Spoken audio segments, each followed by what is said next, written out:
डाइवन में जिधर वो शिफ्ट हुए हैं उधर उनका एक इजलास हुआ और उस इजलास के अंदर उन लोगों ने फैसला किया कि हमें सौहार्दों जैसे 20 साल के लिए हुकूमत करना है। यानी उन लोगों ने यह नहीं कहा कि ज़ियाउल हक जैसे 11 साल के लिए हुकूमत करना है, उन लोगों ने कहा कि हमें 20 साल के लिए सौहार्दों जैसे हुकूमत करनी है। और आप लोग जानते हैं कि सियासत के अंदर सौहार्दों के पूरे खानदान ने जो इकोनॉमी के कमांडिंग हाइट्स थे वो पूरा काबू कर लिए थे। तो इनका मकसद था कि हम 20 साल के लिए पॉलिटिकल पावर चाहते हैं और हम फाइनेंशियल पावर चाहते हैं। और उन लोगों ने कहा कि हमें खतरा 5 तरीके से हो सकता है। हमें खतरा ऑपोजिशन यानी पीपल्स पार्टी की तरफ से हो सकता है, नंबर 1। नंबर 2, हमें खतरा प्रेसिडेंट की तरफ से हो सकता है, क्योंकि उन जमानों में 8वीं तरमीम थी जिसके तहत प्रेसिडेंट हुकूमतों को हटा सकता था। नंबर 3, उन लोगों ने कहा कि हमें खतरा ये आर्म्ड फोर्सेस की तरफ से हो सकता है, क्योंकि पाकिस्तान के सियासत के अंदर कई अरसे तवील अरसे के लिए फौज का एक रोल या किरदार रहा है। चौथा, उन लोगों ने कहा कि हमें खतरा अदलिया से हो सकता है। 5वां, उन लोगों ने कहा कि हमें खतरा प्रेस की तरफ से हो सकता है। तो इन लोगों ने ये 5 पॉइंट प्रोग्राम बनाए कि पाकिस्तान का जो तस्वर कायद आजम ने बरसगीर के मुसलमानों को दिया था उसको खत्म करने के लिए और अपना जो विजन था या ताबीर था वो ले आने के लिए इनकी कोशिश थी। कोई यकीन नहीं कर सकता था। मगर अगर आप 2.5 साल को देखें, इन लोगों ने खास कानून बनाए कि चीफ इलेक्शन कमिश्नर वही सुनेगा जो सैफुर रहमान कहता है, उसको प्राइम मिनिस्टर सेक्रेटेरिएट में दाएं।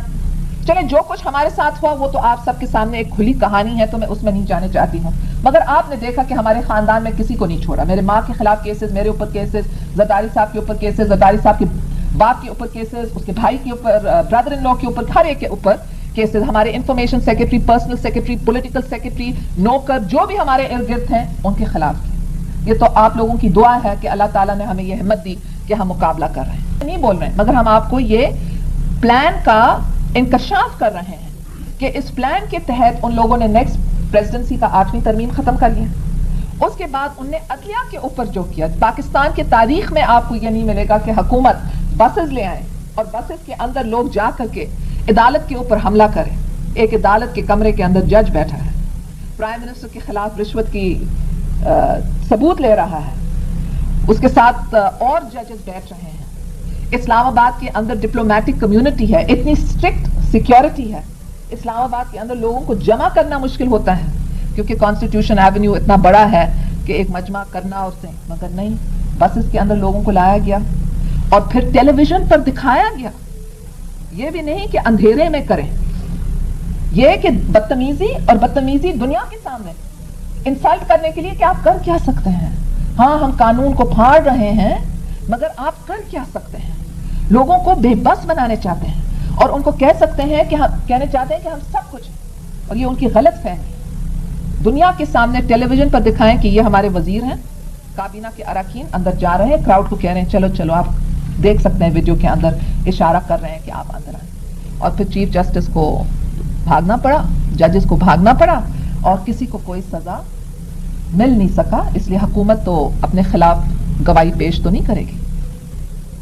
फिर उनके अपने पपेट को प्रेसिडेंट बनाए, जस्टिस तारर को। एक चीफ इलेक्शन कमिश्नर था, उसने जस्टिस तारर के नामजदगी के कागजात को मुस्तरद किया क्योंकि उसने कहा कि आपने ये तकबीर में इंटरव्यू दिया है जिसमें कहा गया है कि जज दहशतगर्द है। उसने कहा हाँ, मैंने ये इंटरव्यू दिया है। तो जब उसने कन्फ्रंट किया कि आपने तकबीर रिसाले को ये इंटरव्यू दिया है जिधर आपने कंटेम्प्ट ऑफ कोर्ट किया है, और उसने सबके सामने तस्दीक रिजेक्ट करता हूं, क्या हुआ? तारर गया? नो, तारर प्रेसिडेंट बन गया, चीफ इलेक्शन कमिश्नर गया। जो सच के लिए बोलता है, जो कानून को बुलंद रखता है, जो पाकिस्तान का सोचता है, जो पाकिस्तान के मेहनत कश अवाम का सोचता है, उनको निशाना बनाया जाता है। प्रेसिडेंट चले गए, उसके बाद इन लोगों ने, जहांगीर करामत ने तो नवाज शरीफ को बचाया। जब प्रेसिडेंट के साथ उनकी मुहाज अराई हो रही थी तो उस वक्त चीफ ऑफ आर्मी स्टाफ बाहर मुल्क थे। दोनों प्रेसिडेंट और प्राइम मिनिस्टर ने उनको फोन किया कि आप आ जाएं, कुछ हमारा मसला यहाँ चल रहा है। चीफ ऑफ आर्मी स्टाफ आ गए, दोनों से मिले। फिर उसने कहा कि देखें, ये मामला इतना बढ़ गया है कि मेरा मशवरा है कि आप 1 हफ्ता का इंटरवल कर लें کیونکہ اگر ایک ہفتے کا آپ انٹرول کریں گے تو پھر ذرا جذبات ٹھنڈے ہو جائیں گے اور ٹھنڈے مزاج کے ساتھ ہم معاملے کو آگے لے جائیں گے. مگر اس ایک ہفتے کے اندر نواز شریف نے بریف کیسز چلایا اور پتہ نہیں اور کچھ کیا کیا اور معاملہ تبدیل ہو گیا. مگر وہ ایک ہفتہ نہیں ملتا تو نواز شریف کی حکومت نہیں ہوتی. جہانگیر کرامت نواز شریف کو ہٹانے چاہتا تھا تو اس وقت ہٹا دیتا. جہانگیر کرامت کو مارشل لاء لگا دیتا تو پہلے لگاتا اور پھر بعد میں نواز کو کہتا. مگر وہ کچھ کرنے نہیں چاہتا تھا.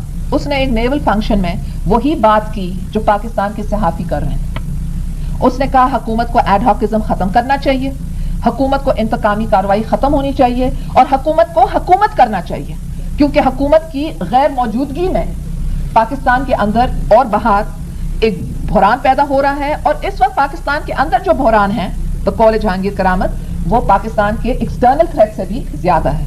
اس پر کہنے کے لیے کہ آپ نے کیوں کہا, ایسے رائے کیوں آپ نے دی, اس کو سیک کیا گیا اور انسیریمونیسلی سیکڈ کہ ہمیں قوت برداشت نہیں کہ پہلے مسلم اخبار کو اشتہار نہیں دیے, اشتہار بازی ختم کر لیے, مسلم اخبار بند ہو گیا.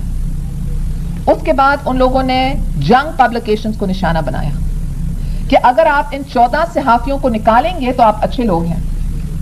مگر اگر آپ ان کو کیا کہا گیا کہ آپ 14 صحافیوں کو نکالیں اور ساتھ ساتھ آپ نواز شریف اور ان کے خاندان کے رشوت کے بارے میں نہیں لکھیں گے, آپ گورننس رول کے بارے میں نہیں لکھیں گے, آپ پیپلز پارٹی کو پرومیننٹ کوریج نہیں دیں گے, یعنی بڑے کالمز وہ نہیں دیں گے, اندر دیں گے, اس قسم کی اور باقی جو آپ کی مرضی. اور جب جنگ اخبار نے انکار کیا تو کہا پھر ہم کہیں گے کہ آپ انکم ٹیکس کے چور ہیں. اور جب ان لوگوں نے کہا ہم عدالت جائیں گے, اس نے سیف الرحمان کو اتنی جرأت ہوئی کہ اس نے کہا کہ کوئی جج کا باپ بھی تمہیں مدد نہیں کرے گا. یہ اس کا جب یہ سب ریکارڈ کی باتیں ہیں اور یہ سب 2.5 سال کے اندر ہوا ہے. تو مسلم, جنگ, نیوز, اس کے بعد فرنٹیئر پوسٹ, اس کے اوپر ڈرگ کا چارج لگا دیا. 50 لاکھ کی گاڑی چلا رہا ہے اور اس کے اوپر لگایا الزام کہ تم 10 لاکھ کے ڈرگز کی کاروبار کر رہے ہیں. پھر فرنٹیئر پوسٹ کے بعد فرائیڈے ٹائمز, اور کس قسم کی گرفتاری کہ بیویوں کے سامنے خاوندوں کو مار کر کے گرفتار کرتے ہیں.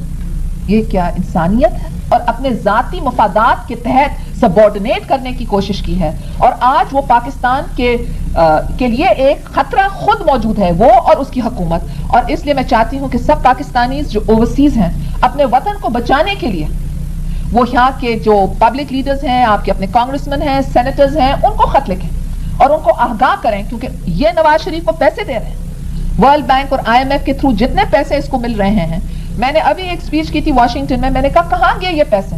$5 ارب آپ نے دیے ہیں. میں نے کہا کہاں گئے یہ پیسے؟ نواز شریف کی حکومت تو طویل ہو گئی, مگر میرے ملک کے اندر ذرا آنکھ رکھیں, ہر 12 گھنٹے ایک آدمی خودکشی کر رہا ہے. 1947 کے اندر یہ حالت صورتحال نہیں تھی. 1947 میں جب لوگ بے گھر ہو گئے تھے اور ان کے قتل ہوئے تھے اور وہ پاکستان پہنچے تھے, پھر بھی خودکشی نہیں ہوتی تھی.